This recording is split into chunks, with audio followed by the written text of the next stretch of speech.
I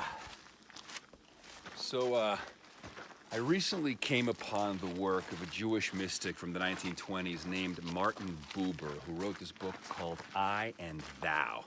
And the book was kind of amazing. In it, he made the case that there's actually two types of human relationships, an I-it relationships and an I-thou relationship. And here's how it works. An I-it relationship is essentially a transactional relationship. It's the kind of relationship that you have with another person that collapses a being into somebody that serves a function for you. It's transactional and instrumentalist. For example, the relationship you have with your waiter. He's the waiter and you order your food. Or the relationship you have with an Uber driver, or the relationship you have with a bank teller. Essentially, again, a person takes on a utilitarian function. It's a transactional and instrumentalist exchange. And Martin Buber actually says that these kinds of transactions, I-it transactions, are actually necessary in order to take on roles and create a functional society where each person takes on a particular task.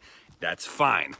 The problem is when these transactional instrumentalist relationships are all that we have. This is when we start to feel alienated and disconnected because we don't have the other kind of relationship, which are much more nourishing, that he calls I-thou relationships. So I-thou relationships are actually encounters. He calls them encounters. And this is when you meet another being in their totality, free of the instrumentalist agenda, free of using them as a means to an end. So rather than collapsing a human being into the function that they serve, there is no instrumentalist transaction, but rather an encounter with the entirety of another person, with the cosmos that is another person. And when you are able to encounter another without filter, unvarnished, this kind of transaction becomes what he calls the intersubjective.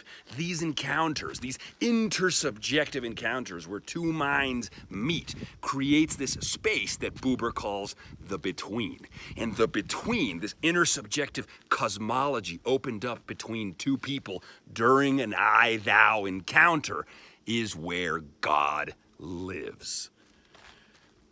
This is the holy space rendered real by a meeting of two souls. And so again, he makes sure to make clear, he's not saying that we should never have I-it encounters. We need transactional and instrumentalist relationships to organize societies, but we need to temper these, to mitigate these with also full-on encounters with the intersubjective where you actually meet another soul. So perhaps the crisis of our age is that our capitalist system has turned everybody into a commodity, and we've made no space, we've made no containers to meet people in these intersubjective I-thou encounters. So maybe that's what we need to architect. That's what we need to create to nourish the faint disquiet, the existential dread that afflicts so many of our souls and so many of our psyches.